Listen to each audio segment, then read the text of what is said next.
Viewers beware, you're in for a scare.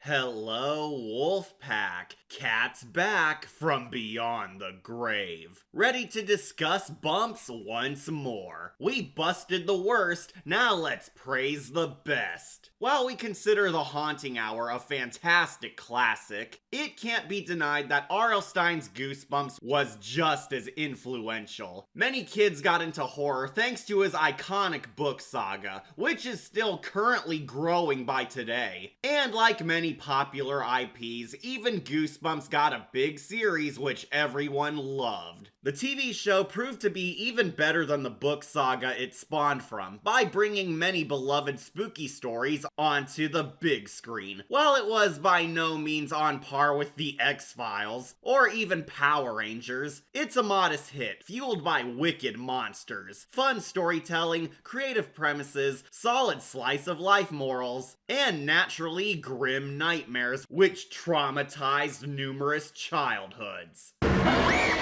Miss me? While I personally prefer The Haunting Hour, Goosebumps walked for The Haunting Hour to run. And honestly, even with all the bad eggs of suspense, goofy effects, and goofier acting, the show's still an absolute blast, with many tales still holding up perfectly. While both Goosebumps Haunting Hour and even Are You Afraid of the Dark had horrendously infamous stinkers, the good heavily outweighs the bad, as there are some awesome scary stories which are just as spooktacular as they were for the past generations who grew up with these masterpieces. Most of us can list more best episodes than bad, many of which we've already reviewed. Hint, hint. We know what makes a lame episode, but what exactly makes a top-notch episode? Which tales are truly the greatest of all time, from a series which gave us so many great books? Which fables got their perfect adaptation, or were improved when reforged for TV? Who belongs on Goosebumps Mount Rushmore? Well, that's what we're here to find out. If you follow my channel, then you know I'm an avid horror fan and Goosebumps enthusiast, so I think I found some soul stoppers which do our classic justice. You like horror movies, don't you? No, actually I cover my eyes during the scary parts. Now, since this is a top 5, you can presume that 1 or 50 episodes you love might not be on here. But this is all just my opinion, we all have faves, and blah blah blah biased opinion. Listen, we've reviewed practically every episode of the series by now, and there's of course some that pain me to cut off. But we all know the show's good. We know there's dozens of grand fables, but a top 50 would be too long. So instead, our Stine countdown has the pure goosiness we believe we all enjoy. Who made the elite circle? Let's open Stine's case to see. These are my top 5 best Goosebumps tales.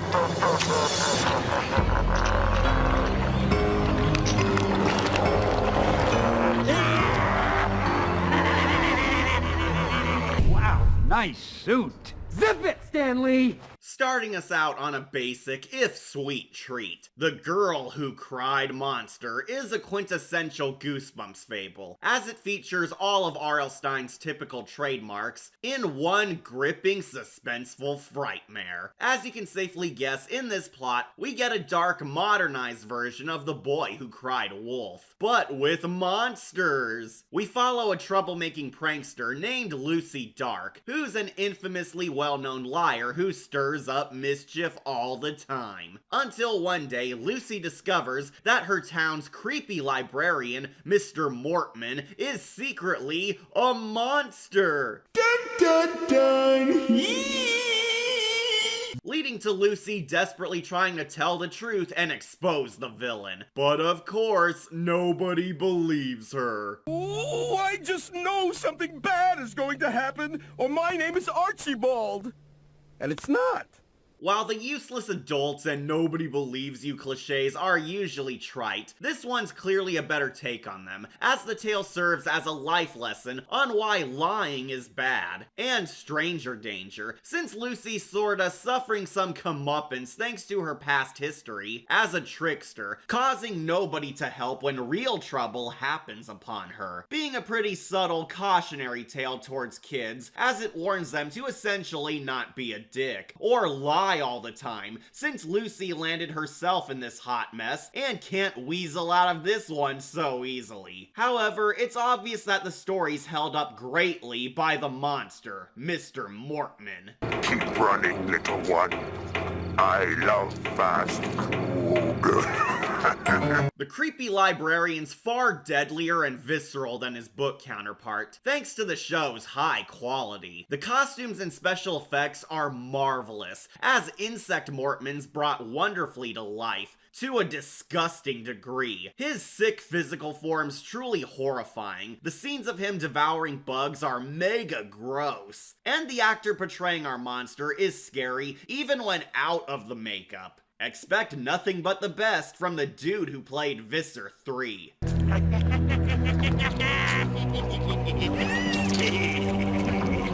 All of Stine's typical cliches and formulas are on full display here, as we get mysterious monsters from regions unknown, walking amongst humans, useless adults, nobody believing the kid hero, fantastical scares, jump scares, dark humor here and there, and shockingly solid twists you don't see coming. I'd recommend it highly as an entryway to start Goosebumps, since despite all RL's formulas, he utilizes them greatly here, as they pay off thanks to the show's genuine passion and effort. Not to mention, this has one of the darkest twist endings ever, which is so amazingly brutal for a family picture, I dare not spoil it. I can see why this won many fans over, because it's a truly creepy nightmare of not only monsters lurking in the dark, but of kids feeling helpless when a dangerous menace is threatening them while nobody offers aid, gifting us an unnerving terror about how sometimes the darkest monsters could be in your own neighborhood. Quality effects, solid suspense, simple storytelling for all ages, a dark twist, and one of the grossest monsters ever to haunt your nightmares. The Girl Who Cried Monsters, a golden terror tale you'll wish to listen to. It's been so long since I've had a home-cooked meal.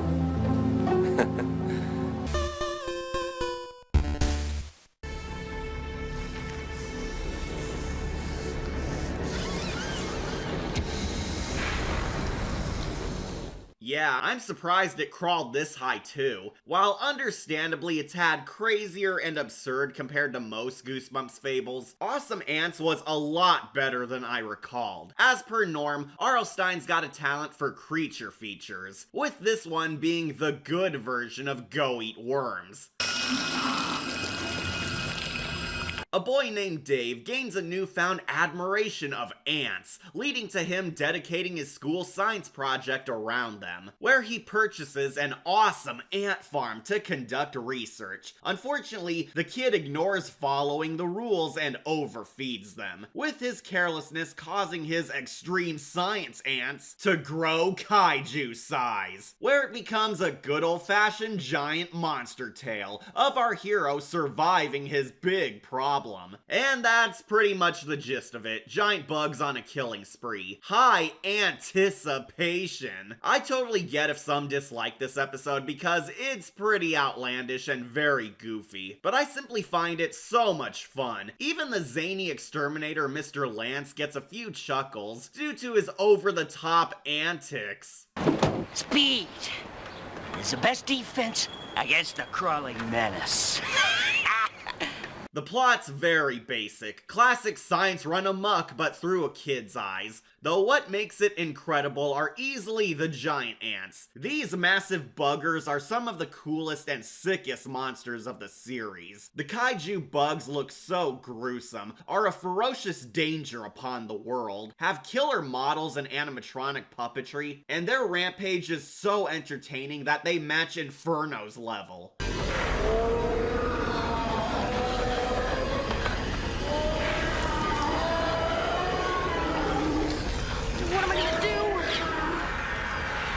For the glory of the royalty! The giant antics are pure fun, pretty creepy at times, and Goosebumps' production values are stellar for this ant venture. This episode succeeds where Go Eat Worms failed, by actually making these common bugs menacing, and taken seriously as a true evil force of nature, since the ants actually win due to their numbers and violent strength. The plot itself is admittedly bizarre, but makes a lot more sense when we reach our twist ending. Speaking of which, the twist is also outrageously insane and so morbid I love it. This episode's all the madness of Goosebumps totally unfiltered, and made such a large impression on me thanks to a combo of gnarly effects, wicked creatures, shockingly dark storytelling through a kid's view, and retro giant monster terror. Awesome Ants is just plain awesome.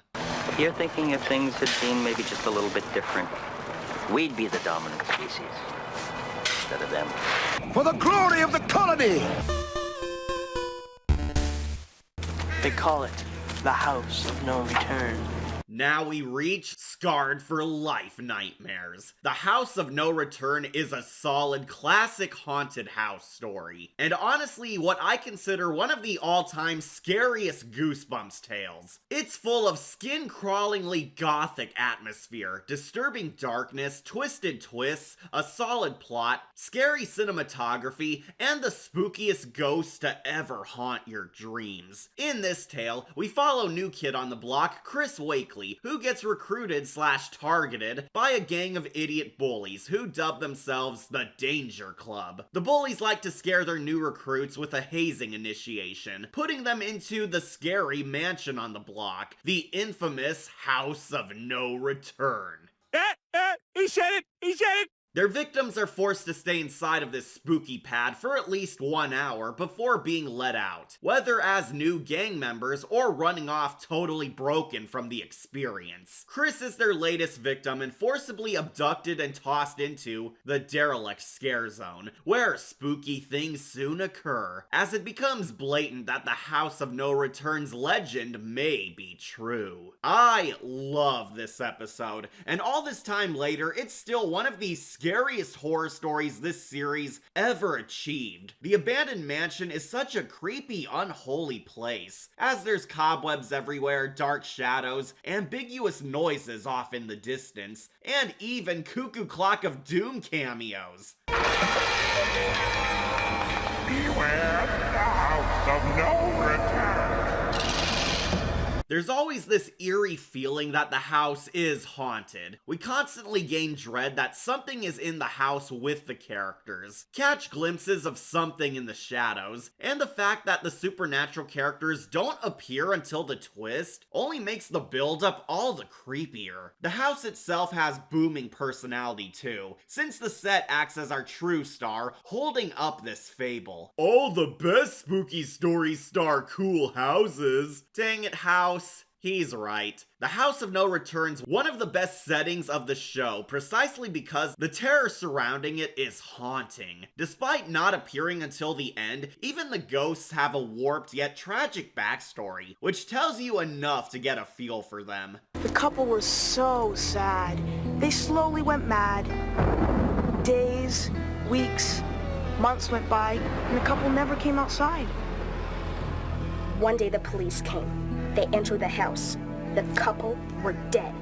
And this is supposed to be a kid's movie! Chris Wakely's an underrated badass kid hero too, as you genuinely connect with him and hope he makes it out of this death trap alive. Although we usually despise idiot bullies around here, the Danger Club trio are actually well written too, since they definitely feel like Tales from the Crypt protagonists. And their comeuppance in the dark twist is immensely satisfying and morbid. Don't want to spoil too much though, but trust me when I say that the ghosts are also shockingly grim. They did make S tier on my villains list for a reason. This is simply the perfect ghost story I've ever seen in my 9 lives, as Goosebumps' legendary stats as a horror masterpiece are best displayed on this episode. Grueling suspense, nicely written characters, a frightening sense of dread, a killer set, and some of the darkest atmosphere on the show. This is one house many will return to.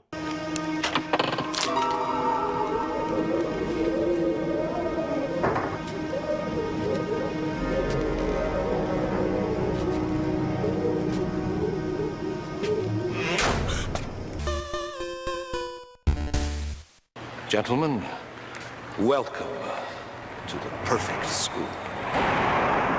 We all hate school, but what happens when school hates you back? You get the falsely advertised perfect school. I think it goes without saying that the 2-parters of Goosebumps are the superior episodes, since most of them are granted enough time and length to fully develop deep narratives. And this one had just enough to gift the fans a wonderful thriller, turning a short story into a high-stakes epic. Bratty delinquent Brian O'Connor goes too far, trolling his family, so his parents have him shipped off to a reform school to straighten him out. The titular perfect school. There it is! There it is! But in typical Goosebumps fashion, there's more to this school than meets the eye. The longer Bry stays trapped in this institute, the more and more he and the audience slowly learn that this school has higher plans than general studies for these brats. He looks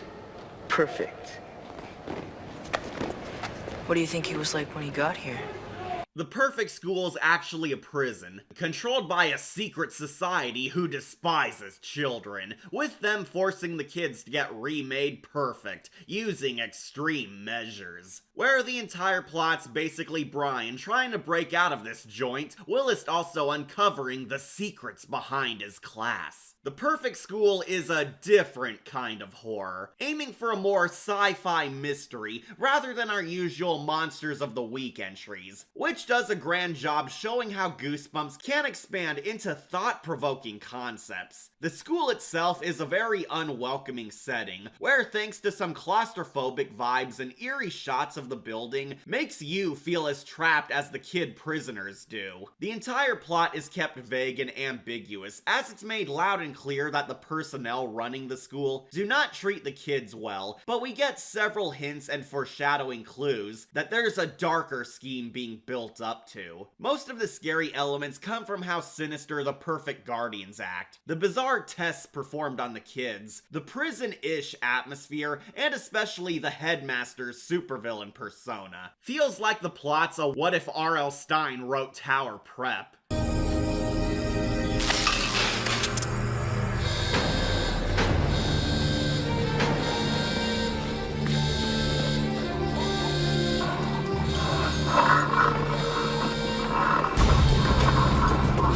I find this to be a more riveting thrill ride compared to most, since the kids are actually fairly likable, with Brian O'Connor receiving some shockingly profound growth, as he goes from a bratty punk into a daring anti-hero outmaneuvering his captors. But I know for a fact the true nature of the school is by far the creepiest twist of this whole series, maybe even top 5 best twists. It really says a lot about how great Goosebumps is when you realize that this is a rare episode where the monsters are ordinary humans harming children, and nothing supernatural at all. That's how sleek the writing is. The mystery built building up the perfect school, and our hero's attempts at escape are super dramatic and action-packed for a family show, but the staff clearly had so much fun filming this, resulting in the audience sharing that fun as well. I agree with the majority of fans that this is a high-class assignment, thanks to its stellar production, ominous terror, quality writing, intense drama, cool cast, wild twists and turns, solid ending, and actually making Paul W.S. Anderson's Albert Wesker badass. Perfect School scores a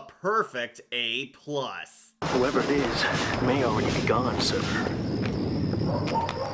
No one's escaped from the perfect school, and no one ever will. Before we reach number 1, here's a few honorable mentions.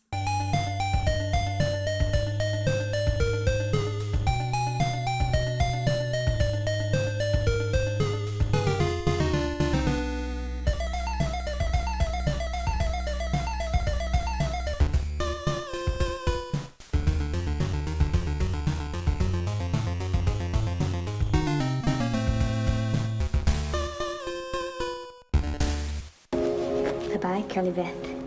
Bye-bye.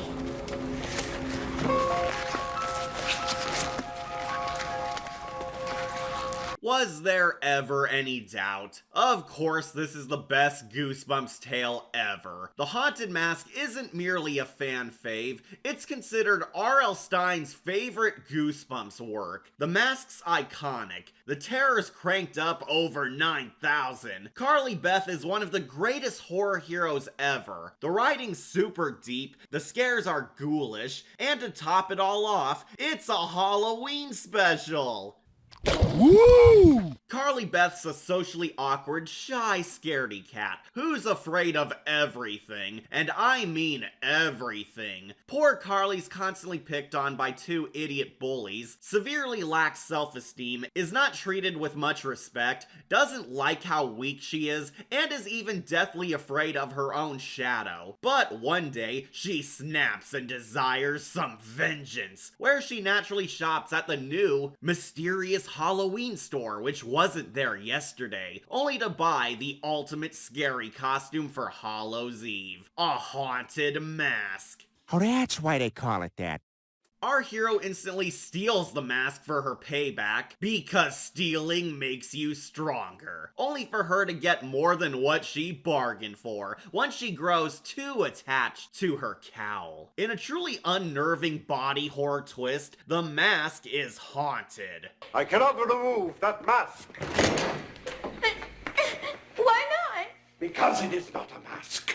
It is a real face. The mask is a living monster, a real face haunted by the soul it once belonged to. The haunted mask costume and tail operates like the Venom symbiote. Carly Beth changes the longer she dons the suit, as the mask is secretly alive, feeding off her emotions and inner pain, up until it starts consuming her life, where it'll soon be her permanent face and new identity, where the entire arc is Carly Beth's slow corruption and desperate attempts to remove her monstrous facial before it's too late. Do I even need to say anything? This is one of the greatest Stine sagas of all time. We know it's fantastic and a staple of this franchise as a whole, both in book and TV form. The mask itself is ultra creepy, as it resembles a demonic goblin. The magical cosmic horror of it influencing our kid hero is still spooky to this very day. The effects bringing the masks alive have a disturbing style. The characters are all pretty entertaining. Special mention going to the shopkeeper, Ray Lawson. The Halloween flair is dazzling, and of course, Stine's writing is sharper than ever. You truly feel for Carly Beth, even when she slowly becomes a monster, since you grasp her hardships, yet also feel just as terrified as her victims are once she becomes the mask, as she spirals from a sweet, wholesome Fluttershy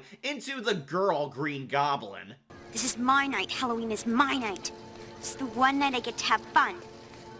The one night I don't have to be pitiful, scarable Carly Beth. We all wear masks, Spider-Man. But which one is real?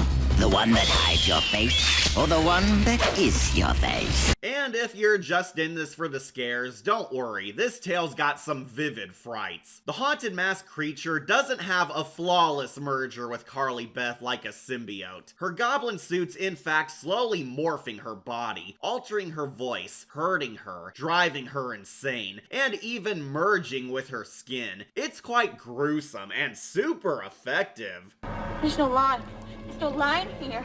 I'm gonna tell my mom. His eyes. His eyes in the mirror. What about them? They're not my eyes, Sabrina. My eyes don't look like that. Carly Beth's story is what helps elevate this to iconic status, though, as the plot is shockingly a profound morality tale about loving yourself for who you are, and not losing yourself to your hatred, as the mask is only winning due to our kid hero's insecurities, and she struggles all throughout on trying to decide if she truly wants to be this new persona or not, which is really touching for a silly kiddie show. I was like you. I did not love myself. I made these faces to hide behind them, to hide my faults. But the faults were inside me. That's what infected the faces, turned them into monsters. Catherine Long really raised a high bar for the child acting on the series, since her performance as Carly Beth was so amazing that it made her memorable among a sea of mediocre kid pro-tags you'd totally forgot about. She made Carly Beth well-rounded by making her shy, kind, scared, sad, and psycho in one arc. Though naturally, the haunted mask itself is also a monstrous force of evil, and was so terrifying that the show would even revive it for the sequel, played by other great villain, the Masked Mutant, since it was that wicked. This was the show's first step, and it took a giant leap for horror kind. All these eons later, and it still holds up perfectly as what made Goosebumps masterful. Emotionally heavy storytelling, twisted Halloween fun, relatable main characters, trippy effects, a deep lesson on self-worth, an iconic monster, and even funny stand-up with Stine. This is peak TV. No second thoughts. The Haunted Mask is the #1 Goosebumps tale. Now that wasn't too scary, was it? Let's ask my family. Mom? Dad? What did you think? I think they liked it. And that completes my top 5. So, what do you think? Love it? Hate it? Which are your top 5 favorite fables? Well, feel free to post down low, cause I need my cat nap. I'm your host, Catastrophe, and I'm so glad we talked positive on Goosebumps again. Hey, I'm #1, you dummy. I'm sending this cat to get pound. Go.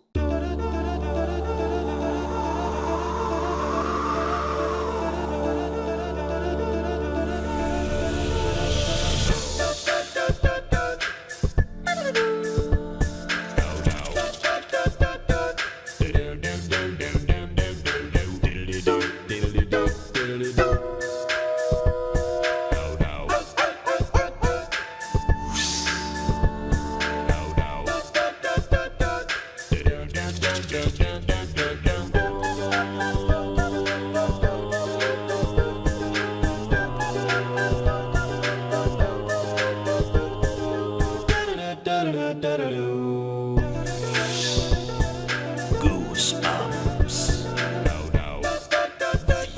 Viewer beware, you're in for a scare.